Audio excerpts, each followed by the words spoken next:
in average, in the hangar, one employee consumes at least 10,000 pages of paper. This is a minimum number of pages. So imagine every day you come to work, you are wasting hundreds of sheets of paper.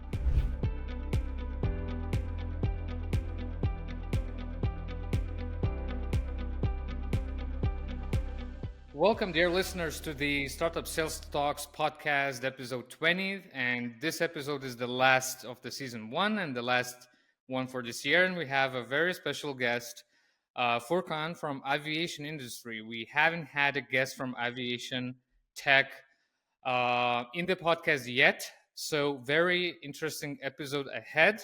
And Furkan, welcome to the episode. And how are you feeling and how is your Q4?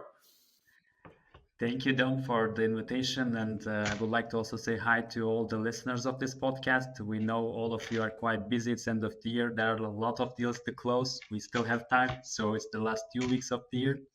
I'm very excited and happy. Actually, this year was quite productive when it comes to our group as an aviation company, Sensus Aero, a part of Aviation Solution Group. We recently ordered 80 new Boeing aircraft, which the project value is more than 8 billions in euros. So probably in the next 5 years, you will hear and see more about us when it comes to technology part as well, because in aviation, they are 5 to 10 years behind the technology curve, and adaptation of these technologies are also quite complicated because it's highly regulated.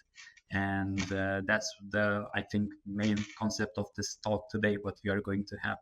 So thank you, Dom, once again. Yeah, thanks for finding time in your busy schedule. And let's start to know from your journey. How your personal journey, how you end up here as an expat living in Vilnius, Lithuania, right? And how you end up in the aviation, right? So it's not very like a common wisdom and conventional wisdom to go into this industry, right? So let's touch upon a bit about that. So my journey itself is actually quite interesting. I was still studying and living in Turkey, Istanbul, my hometown, and I had an Erasmus opportunity to travel somewhere else in Europe. And there were only like 2, 3 options, as my main field was tourism and hospitality, which is quite common in Turkey for the holidays, etc. And I came to Kaunas. I studied in Kaunas College, and then I realized that now what I was studying in Turkey is actually not relevant, and maybe I would like to have something bigger and different. So I moved my studies to Kaunas University of Technology to Industrial Technology Management field. And during my last year there, I finished my bachelor's. I applied to master's, and in December 2018, I was in the career fair.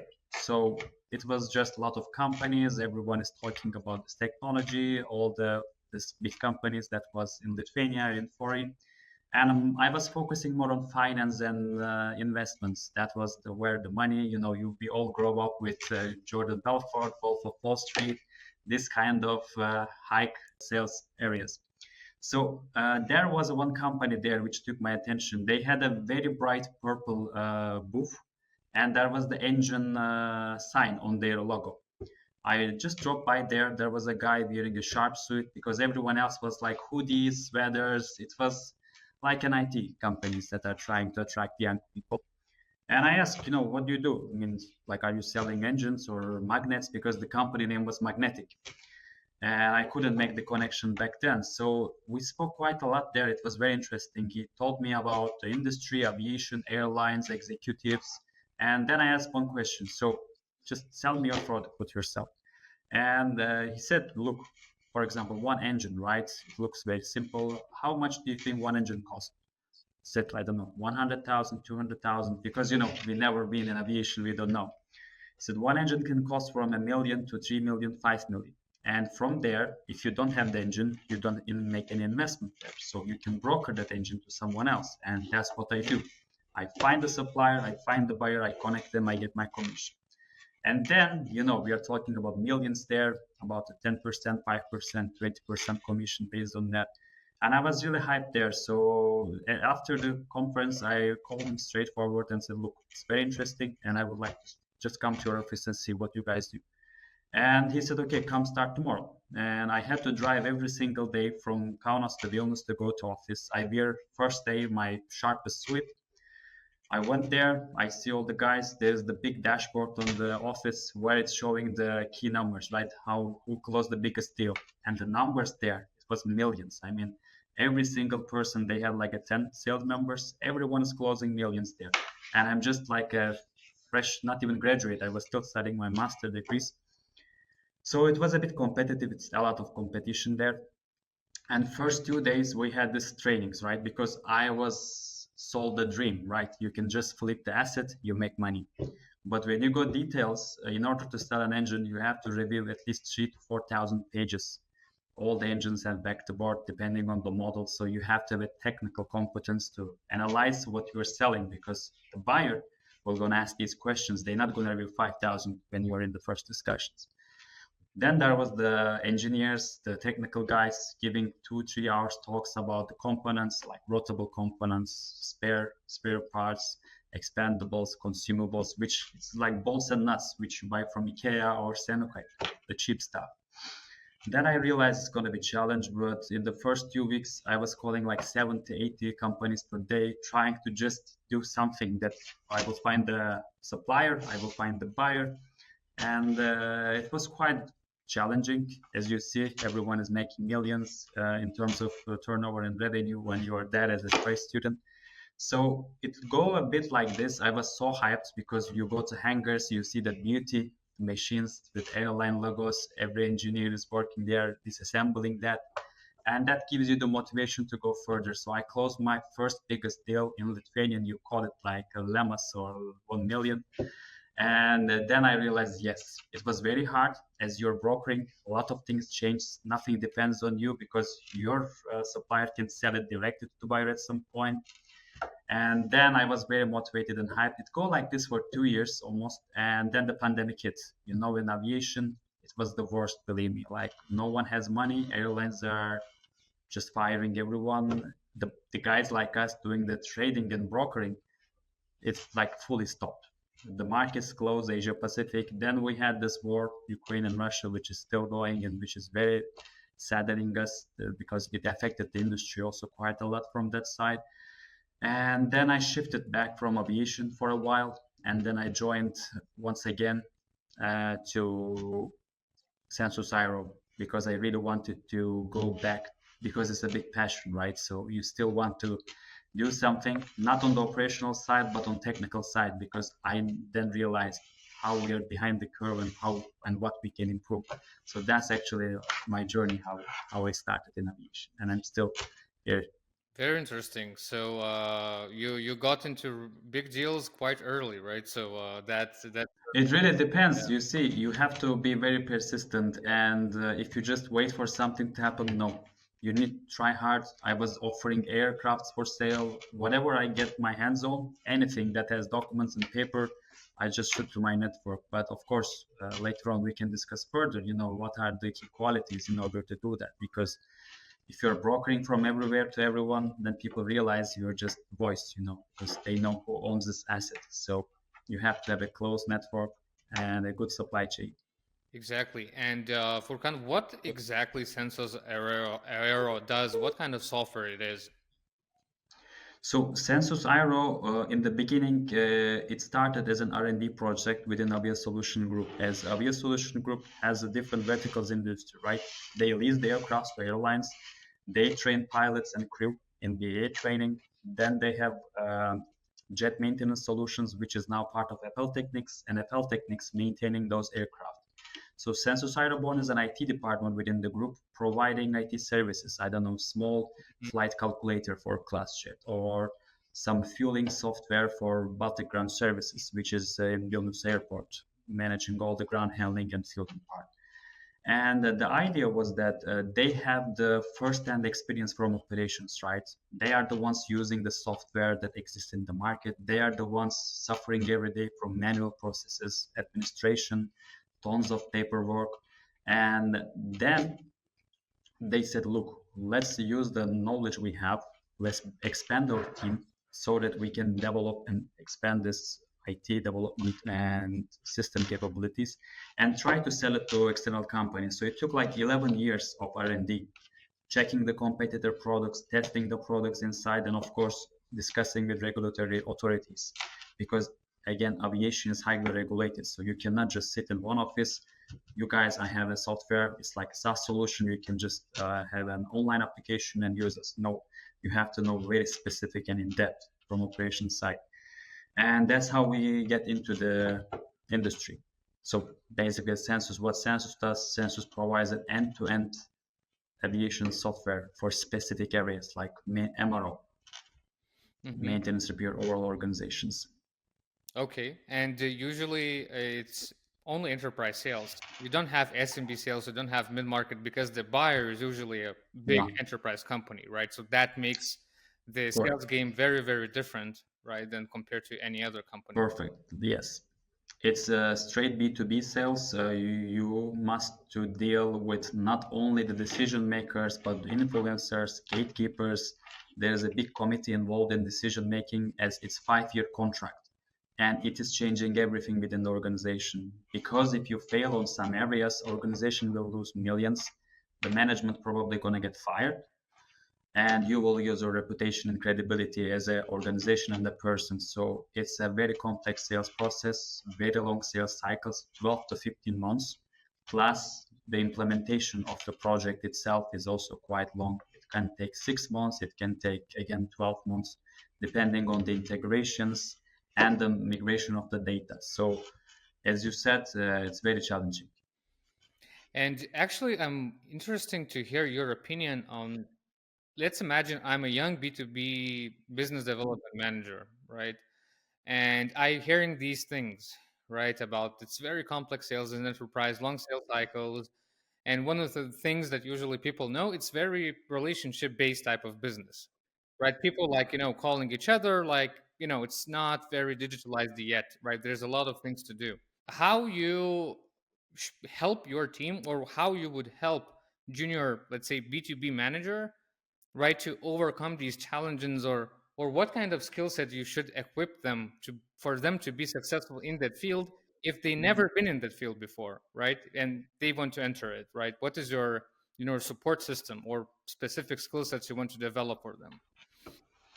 From my side, for the junior B2B salespeople that wants to work in aviation, first of all, they have to be very flexible and adaptable, right? Because everything changes and they have to be very patient, because some things are really not depending on them. You might have a really good meetings, you might have a really good sales pitch, but at the end, when it comes to show the product, actually prove the value of what your system can do for that enterprise, there are other factors such as the product readiness, such as the product maturity, such as your use cases that has to be provided by the production, or I don't know, in some organizations different teams, but in Sensus Aero we have this product development team that is managing all the implementation, collecting the use cases, and helping us with the demos and technical workshops to prove that value. So this is the key areas, but as a self-development part, I highly recommend this my team as well. They need to attend to webinars. They need to join, go to all conferences that is aviation related, and chase all the competitors, where they are doing what, how they are talking, how they're pitching their products, what are the keywords they're using. That's just from the competition side. Review their materials, right? So how do they name certain fields and certain things? For me, I can call it a job card, but maybe they are calling it like a task card, and that even for the customer creates confusion. So having this kind of a glossary, the terms that are being commonly used, understanding what are the roles, who are the people you're going to talk, is it an IT manager, is it an operation manager, maintenance manager, reviewing also the industry magazines and news portals. Who are the CEOs? Are they changing? Who are the COOs, IT managers of these companies? Because with every CEO, COO, or like a head of IT, they come with already biases, because there's few players in the market that's like plus 30, 40 years of industry expertise, like a monopoly, and they are very legacy systems, and everybody knows them because when they were a child, 20, 30 years old, when they were a mechanic, they were using those systems. So they have a strong belief and support for such other legacy tools, and knowing that this person is changing, from the sales perspective, it's an opportunity for you. So you have to prioritize them, right? You have to have a CRM which is highly customized for long-term sales to forecast, to prioritize your leads, your opportunities, your prospects. And another part is, again, I'm very ambitious person, and even for me, sometimes it's challenging to find motivation, right? So it seems that it's very challenging for the young salesperson to be in the space. A lot of, let's say, things to be afraid. It's not like picking the very simple product that you can understand in 1 hour and you can sell literally next week. It requires like investment, right, from the person, right? But on the other hand, why the person should go to this industry? Like, what are the good things about this? Not only the challenging things, but why I should consider as a BDM even to go here.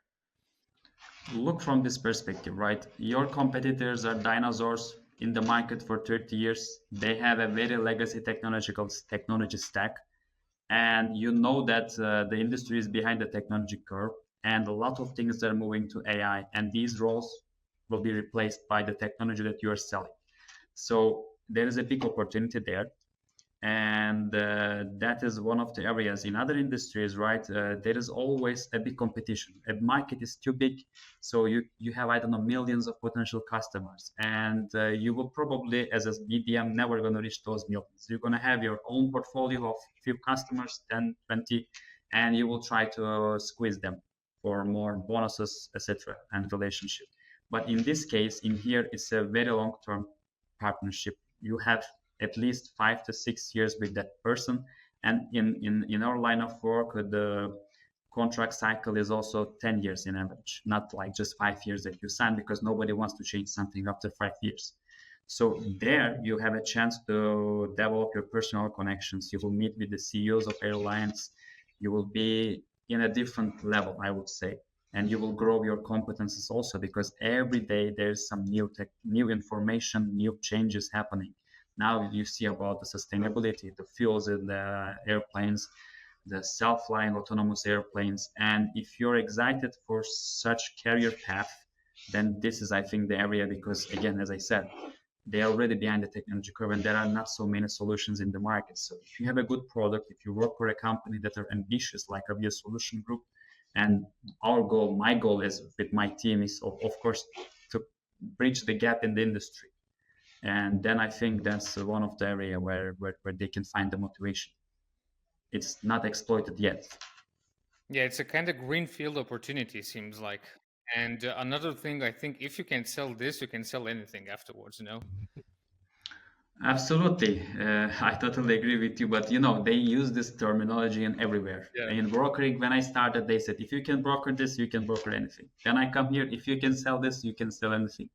But I do believe that every industry has their own complexities. But in here, it highly relies on technical knowledge and operational knowledge. That's why the guys that are facing customers in this sector have plus 20 years experience in operation. They were as a mechanic working in the hangars, now selling the solutions, or they were as a planning manager sitting in the Excel sheets trying to create in the chaotic hangar who should work in what shift, what is their skills, till when is the validation, or the warehouse, where it's totally, we say in Lithuanian, batakas, like everywhere, everything is everywhere. You have to check all the paperwork. And there's also one funny fact. In average, in the hangar, one employee consumes at least 10,000 pages of paper. This is a minimum number of pages. So imagine every day you come to work, you are wasting hundreds of sheets of paper. You write something, you scan it, it's in the system, you trash. The next day you come to office, you print it, write, scan, trash, and store it somewhere. So that's what we are aiming also, digital and paperless, right? So because aviation is highly regulated and you need to have historical data, whatever you do, whatever you sign must be stored physically for probably 6 to 10 years minimum. And you see, sustainability, we're talking efficiency. These are the keywords that I'm selling. But when you go to hangar and see the reality, you realize how far we are from that sustainability and digital and paperless. So Yeah, and it seems like it wouldn't be so easy to start a startup just as an outsider of the industry. Like it's closely to impossible, right? Just to come and I'm going to do startup here. No, you need to be in the industry for years usually, or you need to have a support from the corporate. But like, how do you, Furkan, how do you see like aviation startups developing? Like, is there any hubs in the world that actually leads the curve in this area? Or do you see certain like startup trends that they maybe tackle very specific problem? Like, how do you Mhm. see the startup ecosystem developing, especially like specifically in the aviation? So, starting from the beginning, as you mentioned, the entry barriers to the sector is quite big. You have to have a lot of cash. You have to take into account that for the next 2 to 5 years, you will burn this cash. And IT is quite expensive everywhere, right? The resources, having the right team, right people. And then if you are not from the industry itself, so it will be very difficult, and you don't have the SME expertise in that case, so you don't know exactly what is the real problem there, because the process in high level is simple. Take the order, make the code, send it to customer. And this process, as I said, takes 5 weeks for MRO company. 5 weeks. And my system can do it in 2 hours.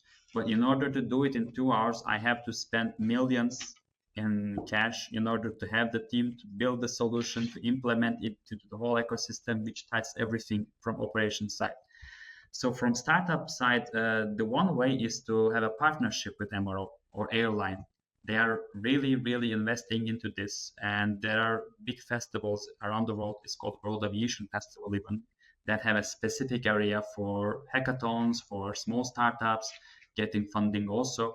So I would recommend them to not start directly by themselves, have a brilliant idea, bring to the industry, but first test this idea with an airline, with an MR, or whatever field of aviation they want to focus. Because again, there's a huge opportunity there. If you come from outside with an idea, no one will accept it. But if you develop it together as a co-technology partner, as a, I don't know, launch partner, because they will share the know-how with you and they will benefit from your system. Once you have a one use case, one happy customer, then it's word of mouth marketing. There is a company that was a startup that built a fueling ERP system.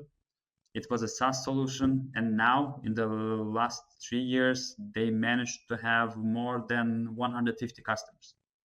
In 2 3 years, 150 customers, and their solution is extremely simple, but they build it together with a fueling company, and that's how it happens, right?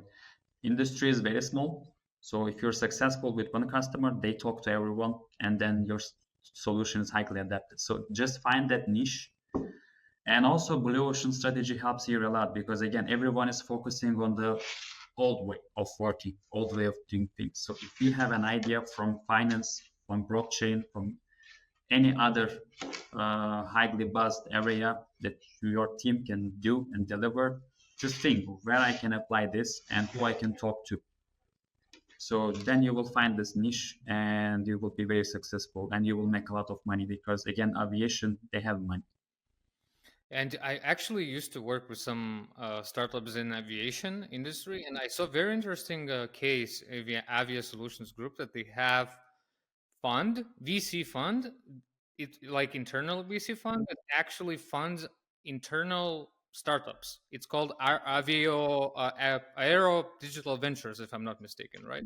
Yes, correct. So digital Aero technologies and Sensus also was a part of that, Mhm. and Locatory is also a part of that as also a platform for part sales and part trading. And but yeah, that's also happening. So some organizations like Avia Prime, Avia Solutions Group, or everywhere in the world, there are such groups that are funding such new technologies and solutions. That could be the way.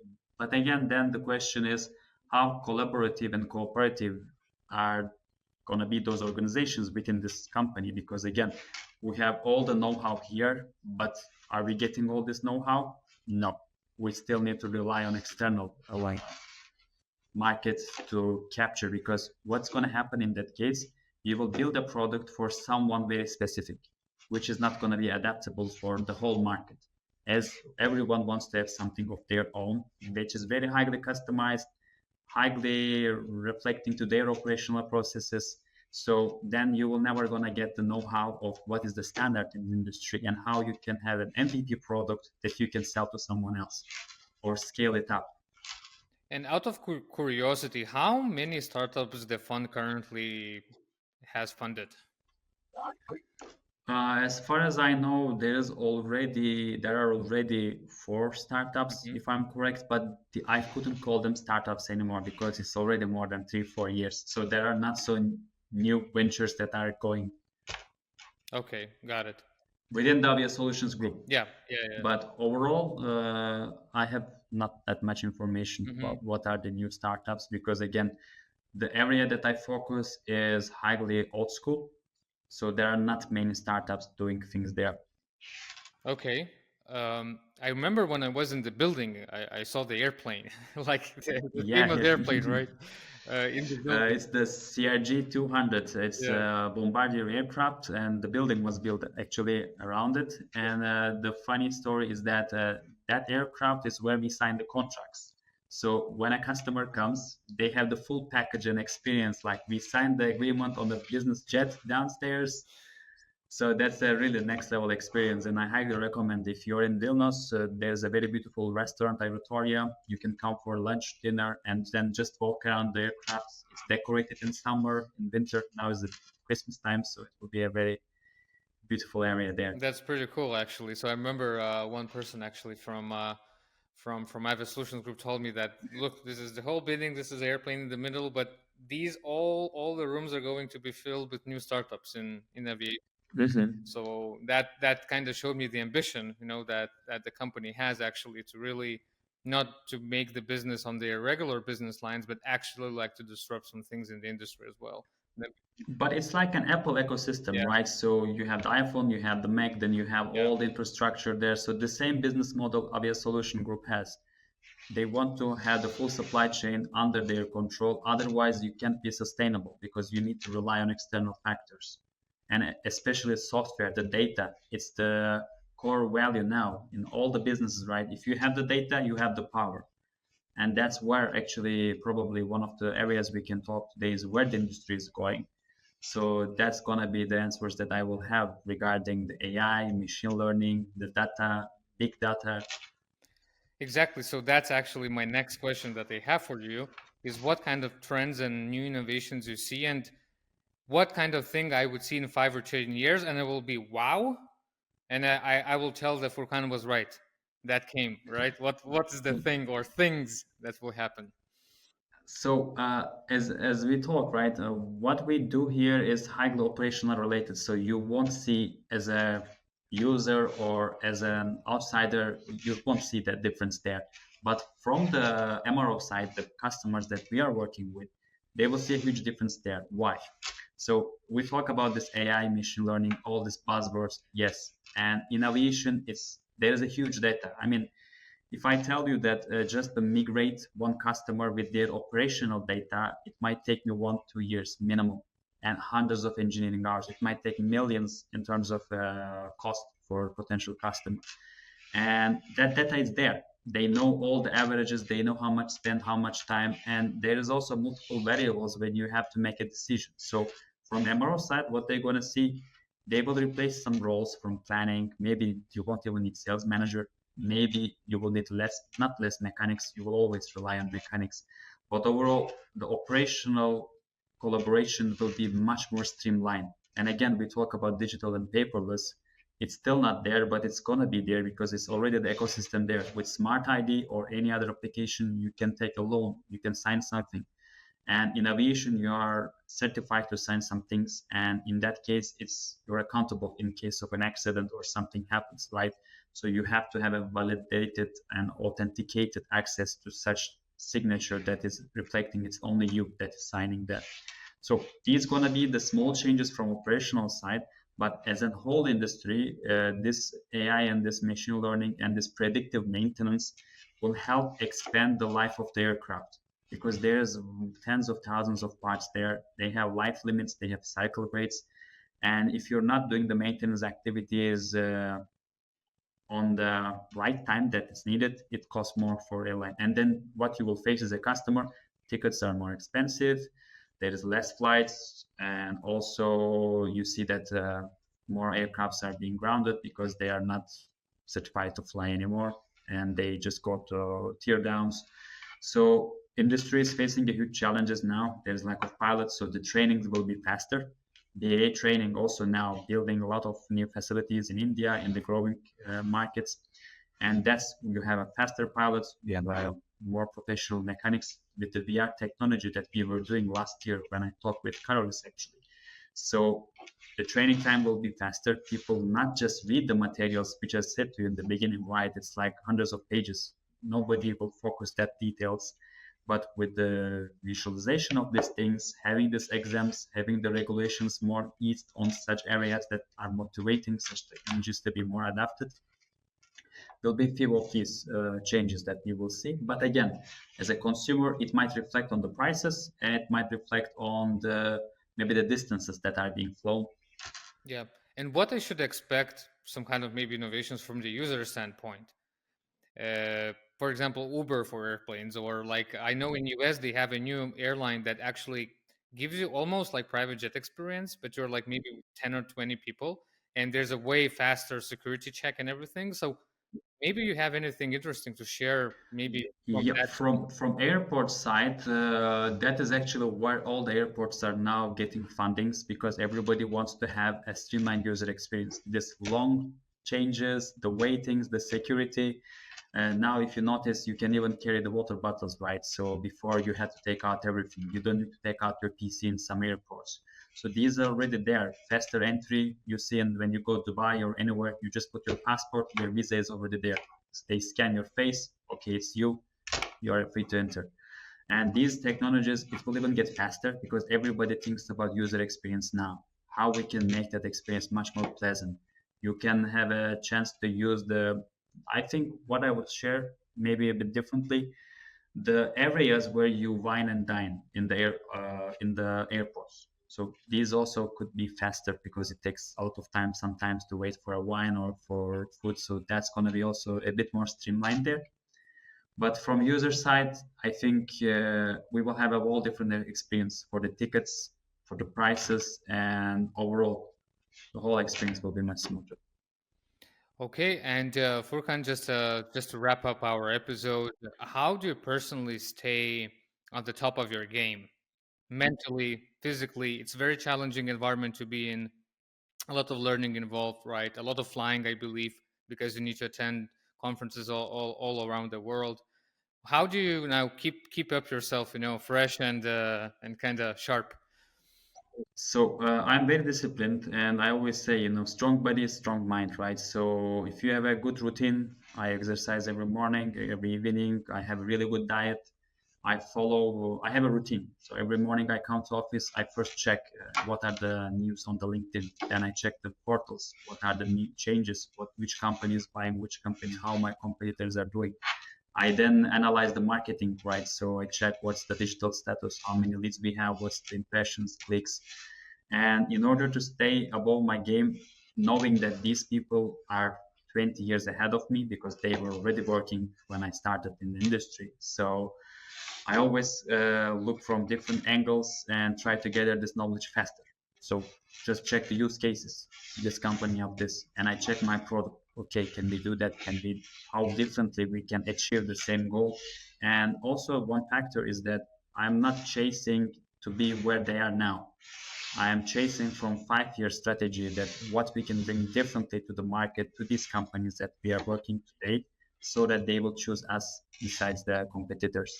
So maybe it could be a partnership, maybe it could be integration. So I always open I would say, eyes for not only the customers think who we're gonna sell, but who we can partner up with, which consultants can help us with, I don't know, integrations or new approaches or networking, right? So it's not just when I fly somewhere, I try to fly business class that I can sit maybe someone near or see someone that I can network with later on.